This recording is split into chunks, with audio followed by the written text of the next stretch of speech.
Hello दोस्तों।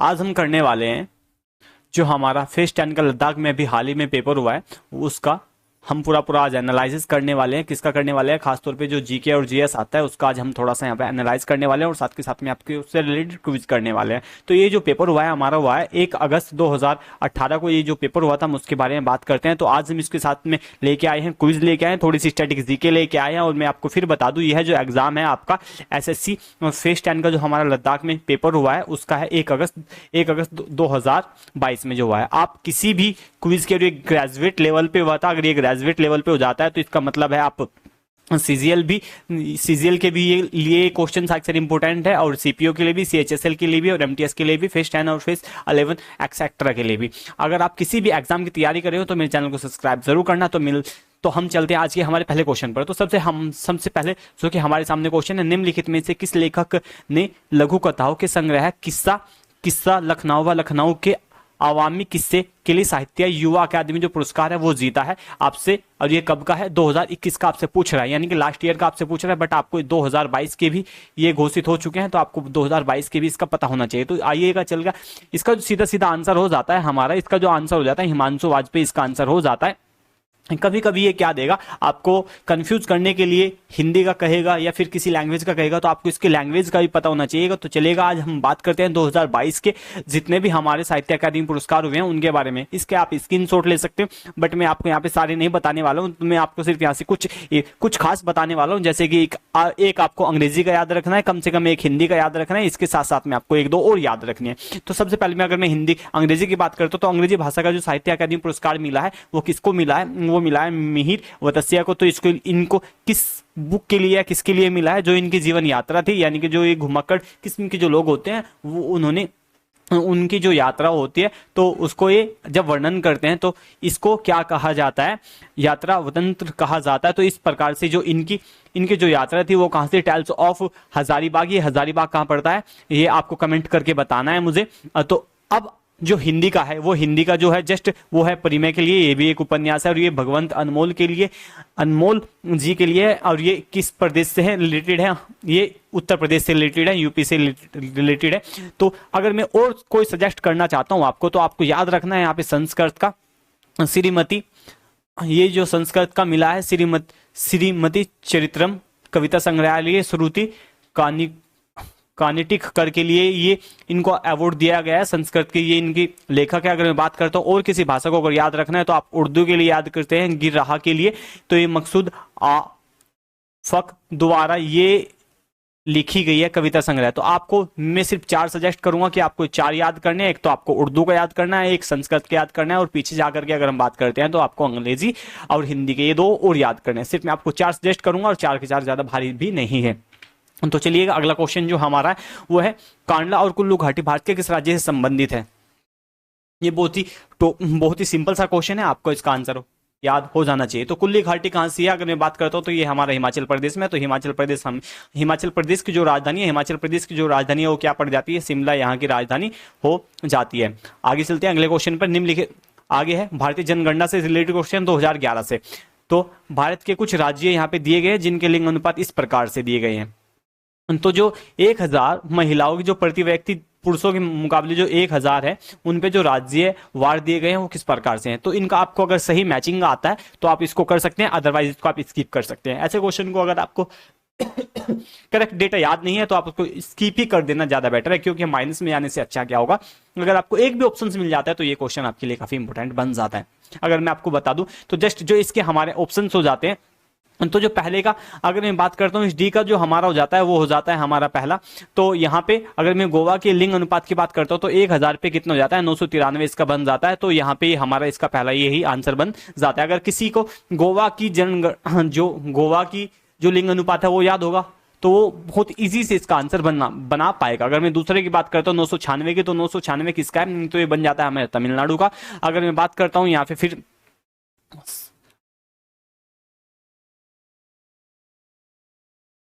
अगर मैं बात करता हूं यहां से फिर से बी के बारे में तो ये किसका है, ये उड़ीसा का हमारा बन जाता है, और बचा कुचा हमारा मणिपुर, तो मणिपुर किसका बन जाता है, हमारा हमारा 995 इसका 985 इसका हो जाता है। तो इस प्रकार आपको चारों के चारों ऑप्शन जरूर याद रखने चाहिए। अगर कोई भी आपके एक याद होगा तो ये काफी काफी इजी हो जाता बनने के लिए। बट अगर आपको देखो, अगर ये डी भी याद होता ना आपको, तो यहाँ पे आप कंफ्यूज हो जाते, फिर आपको ये ऑप्शन छोड़ना पड़ा। बट आपको अगर आपके एक प्रॉपरली याद है तो वहां से काफी इंपॉर्टेंट या तुक्का लगाने की आपकी संभावना बन जाती है। अगले क्वेश्चन की ओर चलते हैं।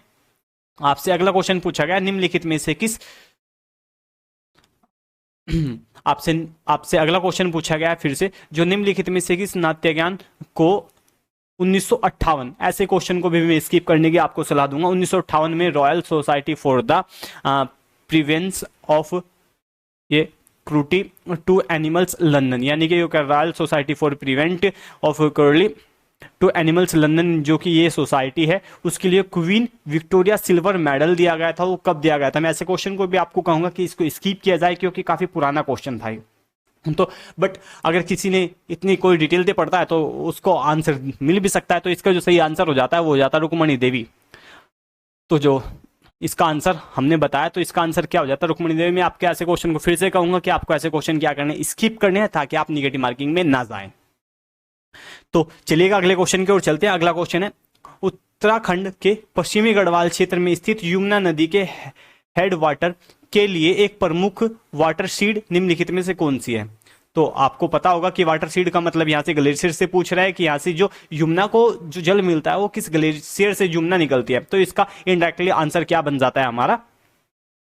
तो जो इसका आंसर बन जाता है वो बन जाता है बंदरपंच या बंदरपूछ, भी जो भी यहाँ पे आपने इसको सही समझाओ तो बंदरपंच या बंदरपूछ अगर किसी के भी याद रहा हो तो इसका सही आंसर हमारा यही बन जाता है कि बंदरपंच, जो कि हमारा ग्लेशियर है, वहां से यमुना नदी जो है निकलती है, और यमुनोत्री से यमुना निकलती है। और ये जो यमुना है ये गंगा की सबसे बड़ी सहायक नदी है।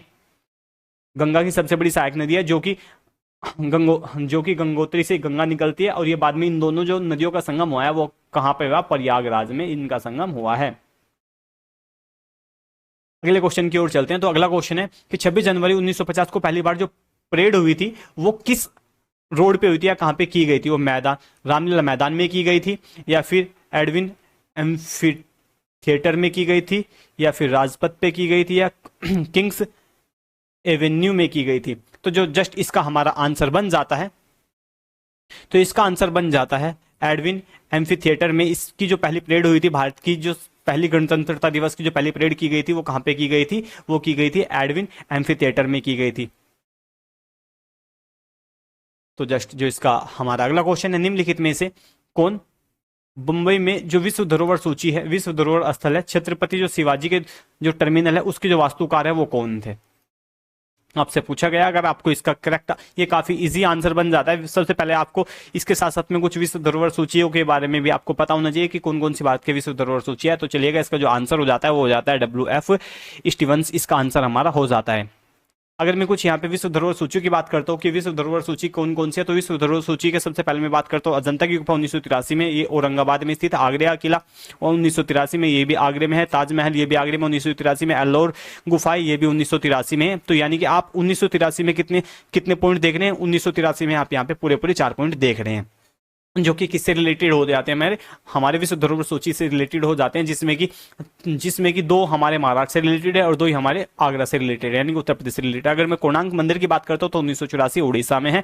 महाबलीपुरम की जो स्मारक समूह है वो कहाँ पे? 1986 में इसको इस्टेब्लिश कर उनको विश्व धरोहर सूची में मान लिया गया था, और ये तमिलनाडु में स्थित है। तो इसी प्रकार से आप इसका पूरा ब्यौरा चेक कर सकते हैं, इसको डाउनलोड कर सकते हैं, इसका स्क्रीनशॉट ले सकते हैं। जो भी आपको इसकी पूरी जो PDF मिलेगी हमारी जस्ट टेलीग्राम चैनल में मिल जाएगी। तो आपको इस अक्सर याद रखने हैं। अगर मैं बात करता हूँ फिर यहाँ पे और कुछ की, एक जैसे फतेहपुर सीकरी 1986 में उत्तर प्रदेश में पड़ जाता है। हम्पी ये बहुत ही ज्यादा इंपॉर्टेंट है, कर्नाटक में 1986 इसका पड़ जाता है। खुसरो के जो स्मारक समूह है ये मध्य प्रदेश में पड़ जाते हैं 1986 में। तो 1986 के भी जो है आप देख रहे हैं यहाँ पे 3 स्थानों में मिल जाते हैं। अगर मैं सुंदरवन की बात करता हूँ तो सुंदरवन जो 1987 है वो पश्चिम बंगाल में है। एलिफेंटा की जो गुफाएं हैं वो भी 1987 है, वो भी कहाँ पे है? महाराष्ट्र में पड़ जाती है। हमारी पदक जो कल है ये कर्नाटक में पड़ जाता है। और महानचोल जो मंदिर है 1987 में, तो यहाँ पे हमने कितने जाने हैं कि 1 2 3 4, यहाँ पे हमने 4 स्थान जाने हैं कि जो कि अलग अलग इस बार राज्य से आए हैं। अगर मैं नंदा देवी राष्ट्रीय उद्यान या फूलों की घाटी की बात करता हूं तो ये कहाँ पे पड़ जाता है, हमारा उत्तराखंड में पड़ जाता है, जो कि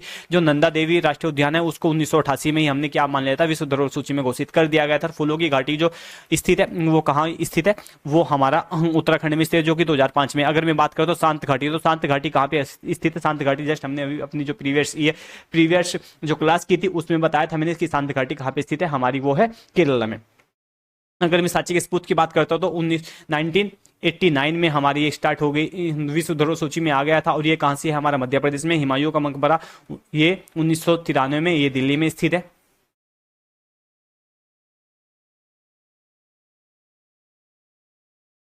अगर मैं आगे बात करता हूँ कुतुब मीनार के बारे में, तो कुतुब मीनार ये 1993 में ये भी दिल्ली में स्थित है। हमारी भारतीय पर्वतीय रेल दार्जिलिंग जो कि चाय के लिए प्रसिद्ध है, ये कहाँ है, बंगाल में, ये बंगाल में स्थित है। अगर मैं बोध गया महाबोधि विहार की बात करूं तो 2000 में बिहार में स्थित है। और भीमबेटका जो कि हमारे काफ़ी सारी जो यहाँ से विश्रालय है, तो ये 2003 में इसको विश्व धरोहर सूची में लिस्ट कर दिया गया था। तो ये मध्य प्रदेश में स्थित है। चंपानेर पावागढ़ जो पुरातात्विक स्थान है वो कहाँ है, वो गुजरात में है। अगर छत्रपति टर्मिनल की शिवाजी की बात करता हूँ, जस्ट हमने अभी इसी को ही बात किया कि ये किससे रिलेटेड है, ये हमारे इसके जो वास्तुकार है आपसे पूछा गया है, कौन थे वो, FW स्टीवंस, यहाँ से हमारे इसका आंसर बन जाता है। तो इस बार हमारा ये महाराष्ट्र हो जाता है। इसको कब स्टैब्लिश किया था विश्व धरोहर सूची में, तो ये 2004 में स्टैब्लिश किया गया था। तो जो दिल्ली का लाल किला है वो शाहजहां द्वारा बनवाया गया था 1907 में। 2007 में इसको क्या कर दिया गया था, विश्व धरोहर सूची में। जंतर मंतर की बात करता हूँ तो जयपुर में है। पश्चिमी घाट की बात करता हूँ तो ये कितने राज्यों में स्थित है, ये हमारा गोवा में पड़ जाता है, कर्नाटक में, तमिलनाडु, केरल, और इस प्रकार से हम 4-5 राज्यों में पश्चिमी घाट का है। 2012 में स्टैब्लिश कर दिया गया, स्टैब्लिश हो गया था। और राजस्थान की जो पहाड़ी दुर्ग है वो 2013 में राजस्थान में स्थित है।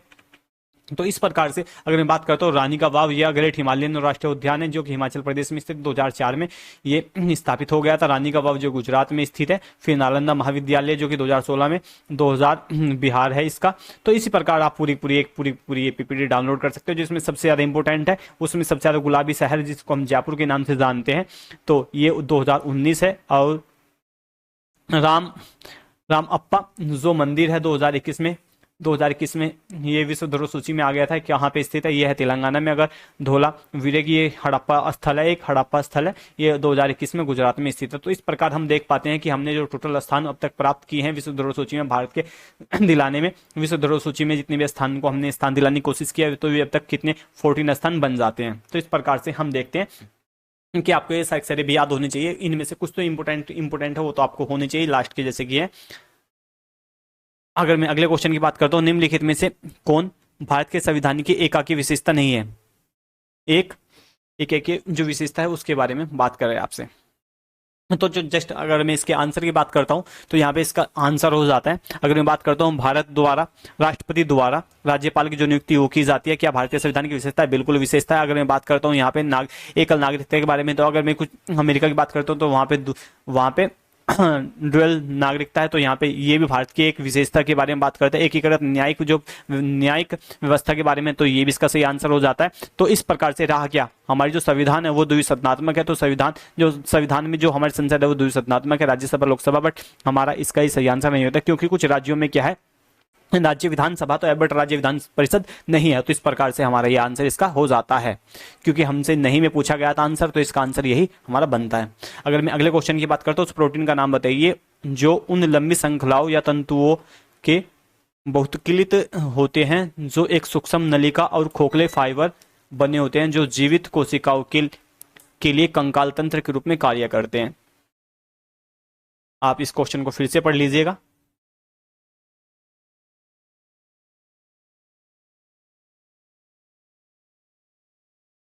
तो जो इसका आंसर हो जाता है वो हो जाता है ट्यूबुलिन, इसका सही आंसर हो जाता है। अगला क्वेश्चन है हमारा कि अकबर ने किस वर्ष कश्मीर जो था मुगल साम्राज्य में मिला लिया गया था। ऐसे क्वेश्चन को मैं स्किप करने की कुछ कहने की बात कहूंगा क्योंकि इसमें जस्ट पूरा क्या है, एक्यूरेट आंसर है। तो इसका सही सही जो आंसर हो जाता है हमारा कितना हो जाता है 1986 इसका, और 1586 का आंसर हमारा बन जाता है कि 1586 में जो कश्मीर था यहाँ इसको किस में मिला लिया गया था, हमारे मुगल बादशाह जो अकबर थे उन्होंने मुगल साम्राज्य में मिला लिया गया था। अगला है स्वस्थ त्वचा और दांतों के लिए कौन सा अमीनो एसिड आवश्यक है, क्योंकि यह दांतों के एनेमल कोलेजन और इलास्टिन का घटक होता है।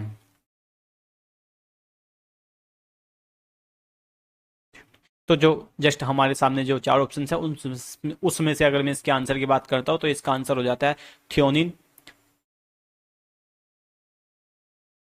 नेक्स्ट क्वेश्चन पर चलते हैं। भारत ने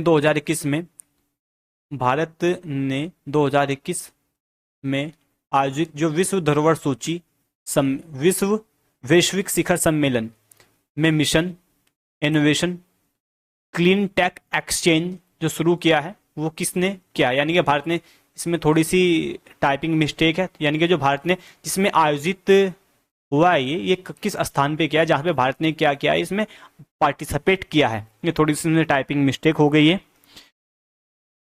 तो जो इसका सही आंसर हो जाता है तो 2021 का जो वैश्विक शिखर सम्मेलन था उसकी जो शुरुआत हुई है वो हुई है चिली से। अगले क्वेश्चन की ओर चलते हैं। मुख्य चुनाव आयुक्त के रूप में बंगाल चुनाव 2021 के दौरान मुख्यमंत्री ममता बनर्जी को किसने गैंग ऑर्डर पास किया था, गैग ऑर्डर जो पास किया था उसके बारे में आपसे पूछा गया है, यानी कि चुनाव आयुक्त उस वक्त के कौन थे, तो उस वक्त के थे सुनीत अरोड़ा। अगले क्वेश्चन की ओर चलते हैं। 1926 में भगत सिंह ने नौजवान सभा की स्थापना किस शहर में की थी, तो जो जस्ट हमारे सामने इसका आंसर हो जाता है वो हो जाता है लाहौर। अगला क्वेश्चन है भारत में राष्ट्रीय मतदाता दिवस कब मनाया जाता है, तो इसका आंसर हो जाता है 25 जनवरी।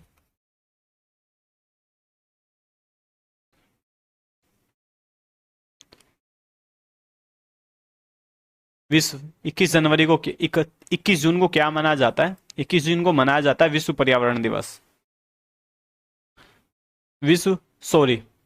योग दिवस मनाया जाता है। यहाँ पे योग दिवस मनाया जाता है और ये अहिंसा दिवस मनाया जाता है महात्मा गांधी की जयंती पर और लाल बहादुर शास्त्री की जयंती पर। यहाँ पे 25 जनवरी को क्रिसमस डे और अटल बिहारी जी की जो जयंती होती है उसको मनाया जाता है। अगला क्वेश्चन है कौन सा तैरता हुआ फर्न स्थानीय जीव जंतुओं के लिए भोजन तथा आवासीय एवं पानी का प्रवाह प्रदान करने वाले देशी पौधों को उजाड़कर और बदलकर जलीय पारिस्थितिकी तंत्र को नुकसान पहुंचाता है।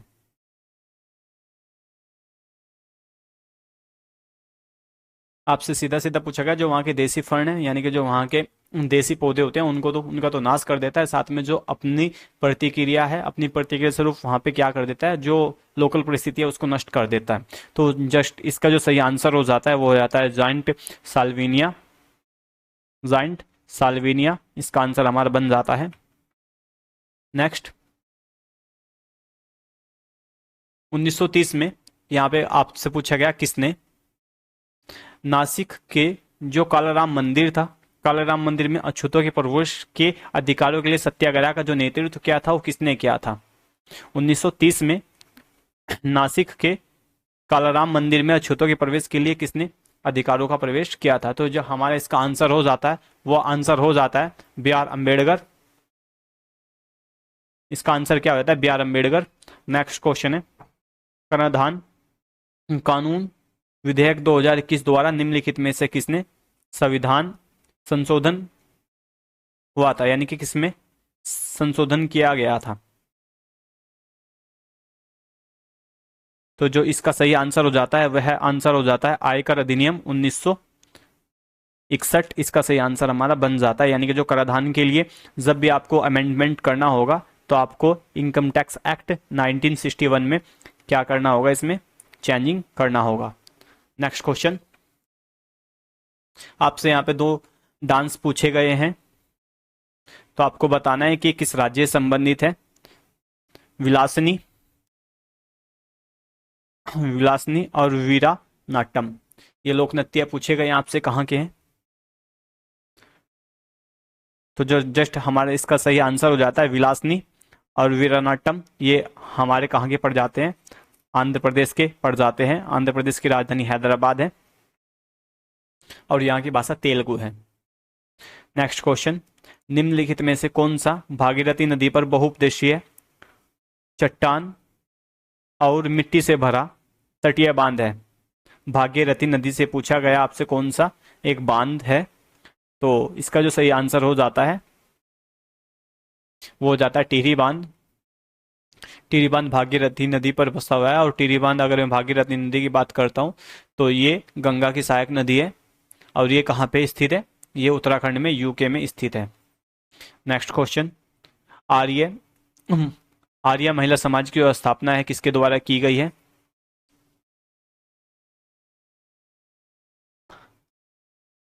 तो इसका सही आंसर हो जाता है पंडित रमाबाई। नेक्स्ट क्वेश्चन,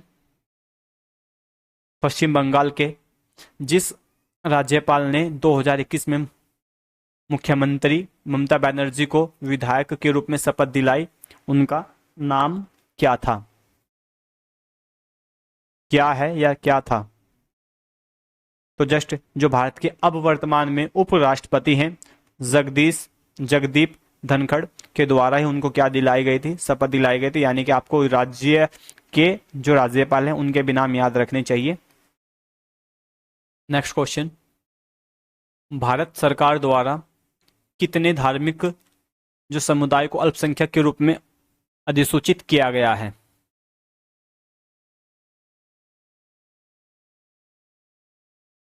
तो जस्ट जो इसका आंसर हो जाता है वह हो जाता है 6। यानी कि भारतीय जो नागरिकता अधिनियम था उसमें जो 6 समुदाय हैं, उसमें जो 6 समुदाय हैं उसमें अब जितने भी अल्पसंख्यक वर्ग में आते हैं वो कितने व्यक्ति आते हैं, कितने प्रकार के जो धर्म हैं वो आते हैं 6 प्रकार के। अगला है 1991 की जो जनगणना थी, भारत की जो साक्षरता दर थी वो कितनी थी।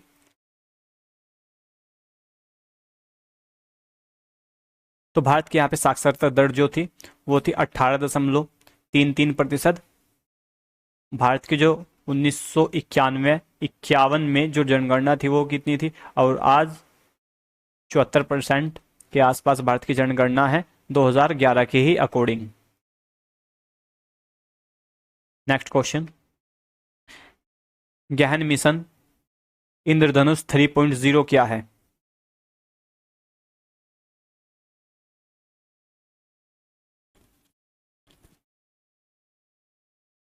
इसका जो सही आंसर हो जाता है वह हो जाता है गर्भवती महिलाओं और बच्चों के लिए जो टीकाकरण का अभियान था उसकी जो शुरुआत की गई है।